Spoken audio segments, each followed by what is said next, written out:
Assalamualaikum warahmatullahi wabarakatuh. Kami dari kelompok 4 akan mempresentasikan hasil kerja kami yang berjudul Standarisasi, Simplisia, dan Ekstrak berdasarkan parameter spesifik yang beranggotakan saya sendiri, Lia, rekan saya Aisyah, Rika, Hasna, Rati, dan Siti.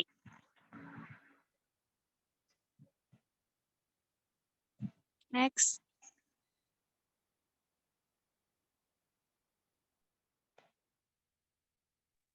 Yang pertama, standarisasi merupakan serangkaian parameter, prosedur, dan cara pengukuran yang hasilnya merupakan unsur-unsur terkait paradigma mutu kefarmasian, mutu dalam artian memenuhi standar kimia, biologi, dan farmasi, termasuk jaminan atau batas-batas stabilitas sebagai produk kefarmasian, yang umumnya tujuannya bertujuan diperoleh bentuk bahan baku atau produk kefarmasian bermutu aman serta berkhasiat. Apa itu parameter spesifik? Merupakan aspek kandungan kimia kualitatif dan aspek kuantitatif kadar senyawa kimia yang bertanggung jawab langsung terhadap aktivitas farmakologis tertentu, yang meliputi identitas organoleptik senyawa terlarut dalam pelarut tertentu dan uji kandungan kimia ekstrak. Yang pertama, identitas yang berdasarkan deskripsi tata nama. Yang pertama ada nama ekstrak, nama latin tumbuhan, bagian tumbuhan yang digunakan, dan nama Indonesia tumbuhan, yang bertujuan memberikan identitas objektif dari nama dan spesifik dari senyawa identitas. Yang kedua, organoleptik, merupakan pengujian menggunakan panca indera yang mendeskripsikan bentuk, warna, bau, rasa dengan tujuan pengenalan awal yang sederhana seobjektif mungkin. Selanjutnya, senyawa terlarut dalam pelarut tertentu merupakan melarutkan ekstrak dengan pelarut alkohol atau air untuk ditentukan jumlah solut yang identik dengan jumlah senyawa kandungan secara gravimetri. Bertujuan memberikan gambaran awal jumlah senyawa kandungan dengan nilai minimal atau rentang yang ditetapkan terlebih dahulu. Yang selanjutnya, uji kandungan kimia yang meliputi pola kromatogram, kadar total golongan kandungan kimia, dan kadar kandungan kimia tertentu. Kriteria senyawa marker. Yang pertama, senyawa aktif. Senyawa yang langsung bertanggung jawab terhadap aktivitas. Misalnya saponin ginsenosida pada tanaman ginseng. Senyawa utama, senyawa yang secara kuantitatif dominan di dalam suatu tanaman obat. Contohnya, kurkuminoid di dalam rimpang kunyit celonga meskipun bukan yang bertanggung jawab secara langsung terhadap aktivitas farmakologi.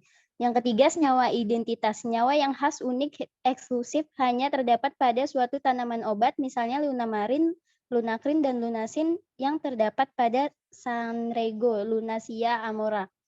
Yang keempat, senyawa aktual. Senyawa apapun asalkan terdapat di dalam tanaman yang dianalisis.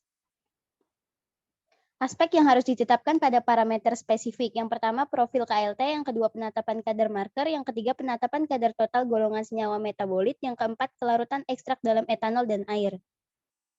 Aspek yang pertama, profil KLT, dengan tujuan menunjukkan setidaknya senyawa aktif marker betul ada di dalam ekstrak atau senyawa kimia otentik, yakni berasal dari tanaman yang benar. Parameternya, senyawa marker muncul sebagai bercak terpisah. Permasalahannya yang pertama, marker muncul tidak sebagai bercak tunggal meskipun senyawa pembanding otentik tersedia. Yang kedua, tidak tersedia marker yang otentik. Aspek yang kedua yaitu penetapan kadar marker. Tujuannya menentukan secara kuantitatif kadar dari senyawa marker yang ada di dalam ekstrak, sehingga bisa ditentukan berapa jumlah senyawa yang bertanggung jawab terhadap aktivitas farmakologi di dalam ekstrak. Parameternya terbacanya senyawa target pada kadar tertentu.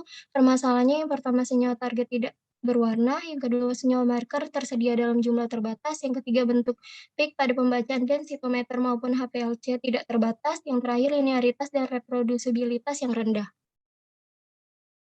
Aspek yang ketiga yaitu penetapan kadar total golongan metabolit. Tujuannya yaitu menetapkan kadar total golongan metabolit sekunder. Parameternya kadar metabolit sekunder pada rank tertentu. Permasalahannya yang pertama, golongan senyawa tidak ada atau terdeteksi. Yang kedua, beberapa metode standar tidak aplikatif. Yang ketiga, tidak semua instrumen bisa diterapkan untuk analisis kadar total. Yang keempat, kadar yang diperoleh tidak spesifik lebih dari 50%.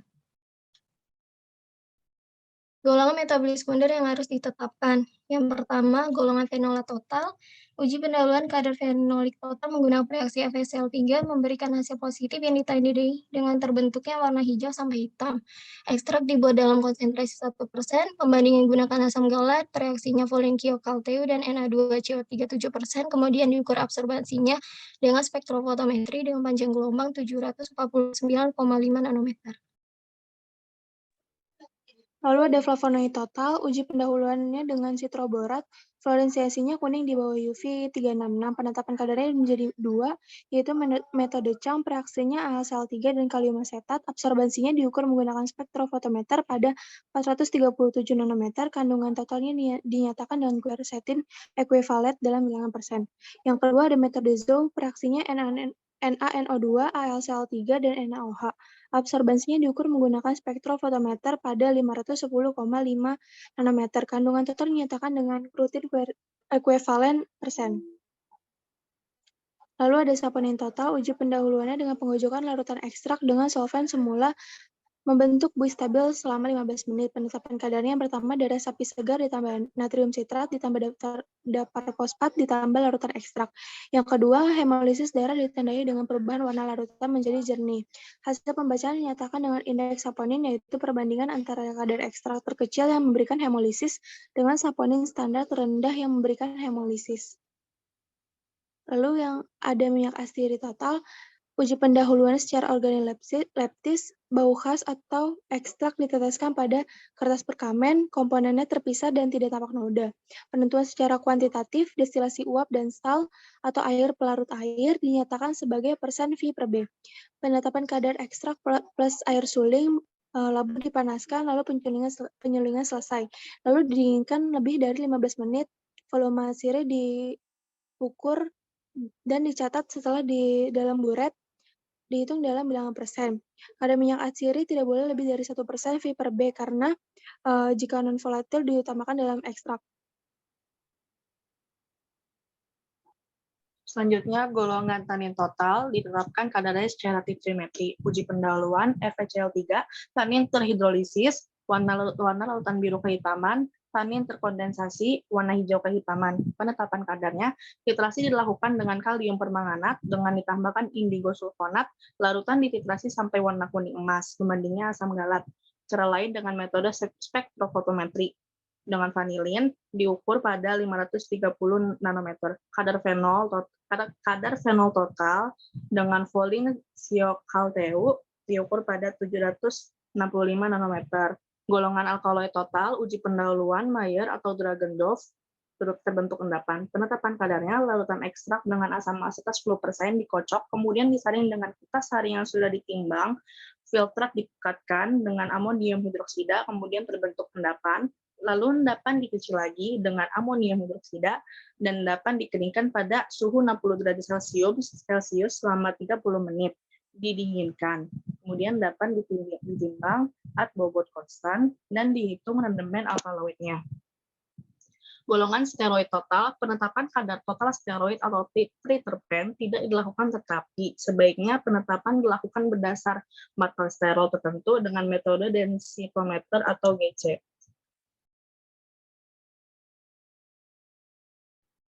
Kumarin total, uji pendahuluan, larutan ekstrak diidentifikasi di bawah sinar UV 366, adanya fluoresensi kuning kebiruan. Penetapan kumarin total dengan metode fluorometri yang dimodifikasi menjadi spektrofotometri UV, larutan ekstrak 1% ditambah NaOH, diukur absorbansi 331 nanometer. Pembanding yang digunakan adalah kumarin 0,1%. Kadar ekstrak dalam etanol dan air. Tujuannya yaitu mengkalkulasi persentase senyawa polar, semipolar, nonpolar yang terkait aktivitas farmakologi. Untuk metode penetapan kadar sari larut air dan sari larut etanol sama saja, yang dibedakan hanya pada saat meserasi. Larut air menggunakan air klorofrom, kemudian filtrat air diuapkan dalam cawan yang telah ditara. Sedangkan larut etanol menggunakan etanol 96%, kemudian filtrat diuapkan pada cawan porselin. Sekian presentasi dari kelompok 4. Wassalamualaikum warahmatullahi wabarakatuh.